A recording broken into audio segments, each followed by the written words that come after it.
जम्मू कश्मीर से अनुच्छेद 370 हटाने के सरकार के फैसले को सुप्रीम कोर्ट ने बरकरार रखा। चीन का अब इस पर बयान सामने आया है। चीन ने कहा है कि उसने कभी भी भारत के केंद्र शासित प्रदेश लद्दाख को मान्यता नहीं दी है। उसका कहना है कि अनुच्छेद 370 हटाने का फैसला भारत ने एक तरफा तरीके से लिया और इसलिए चीन इसे नहीं मानता। चीनी विदेश मंत्रालय के प्रवक्ता माओ निंग ने बुधवार 13 दिसंबर को कहा, अनुच्छेद 370 पर इंडियन सुप्रीम कोर्ट का फैसला आया है। कोर्ट ने जम्मू कश्मीर से केंद्र शासित प्रदेश लद्दाख को अलग करने के भारत सरकार के फैसले को बरकरार रखा है। चीन भारत सीमा के पश्चिमी हिस्से पर जो हमारा दावा है उस पर इस फैसले का कोई असर नहीं पड़ने वाला है। माओ निंग ने आगे कहा कि भारत की अदालत का फैसला इस तथ्य को नहीं बदलता है कि चीन भारत सीमा का पश्चिमी भाग हमेशा चीन का रहा है।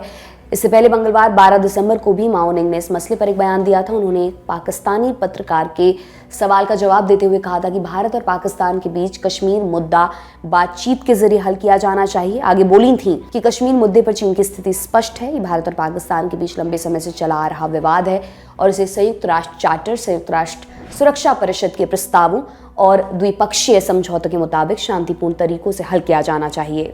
अब आपको ये भी बता देते हैं कि पाकिस्तान का इस मुद्दे पर क्या कहना है। पाकिस्तान ने भी जम्मू कश्मीर पर भारतीय सुप्रीम कोर्ट के फैसले को खारिज कर दिया। पाकिस्तान विदेश मंत्रालय की ओर से जारी बयान में कहा गया, जम्मू कश्मीर का विवाद एक अंतर्राष्ट्रीय स्तर का विवाद है जो 7 दशकों से संयुक्त राष्ट्र सुरक्षा परिषद के एजेंडे में शामिल है। जम्मू कश्मीर को लेकर अंतिम फैसला संयुक्त राष्ट्र सुरक्षा परिषद के प्रस्तावों और कश्मीरी लोगों की उम्मीदों के अनुसार किया जाना चाहिए। भारत को कश्मीरी लोगों और पाकिस्तान की इच्छा के विरुद्ध इस पर एक तरफा निर्णय लेने का कोई अधिकार नहीं है।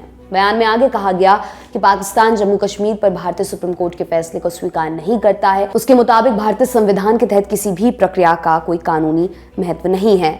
घरेलू कानूनों और न्यायिक फैसलों के बहाने भारत अंतर्राष्ट्रीय दायित्वों से पीछे नहीं हट सकता। जम्मू कश्मीर को अपने साथ मिलाने की भारत की साजिश निश्चित रूप से असफल होगी। आपको बता दें 11 दिसंबर को सुप्रीम कोर्ट ने संविधान के अनुच्छेद 370 को समाप्त करने के केंद्र सरकार के फैसले को वैध ठहराया था। अपने फैसले में सुप्रीम कोर्ट की 5 सदस्यों की संविधान बेंच ने कहा कि भारत में विलय के साथ ही जम्मू कश्मीर ने अपनी संप्रभुता छोड़ दी थी। बेंच ने अनुच्छेद 370 को अस्थायी व्यवस्था बताया और कहा कि जम्मू कश्मीर देश के बाकी राज्यों की ही तरह है। अदालत ने जम्मू कश्मीर में 30 सितंबर 2024 तक विधानसभा चुनाव कराने का निर्देश भी दिया। आपका इस पर क्या कहना है कमेंट बॉक्स में हमें जरूर बताएं। ये तमाम जानकारी आपके लिए लेकर आए हैं हमारे साथी अभय। मेरा नाम दिव्यांशी सुमराव है। आप देखते रहिए दी ललन टॉप। शुक्रिया। नमस्ते दोस्तों, मैं हूं गरिमा और उम्मीद करती हूं कि आपको सनराइज मसालों के साथ बिहार की हमारी यात्रा लपलप स्वाद बिहार का पसंद तो आ रही होगी। इस जर्नी ने मुझे इस इतिहास से भरे प्रदेश का असली स्वाद जानने का मौका दिया।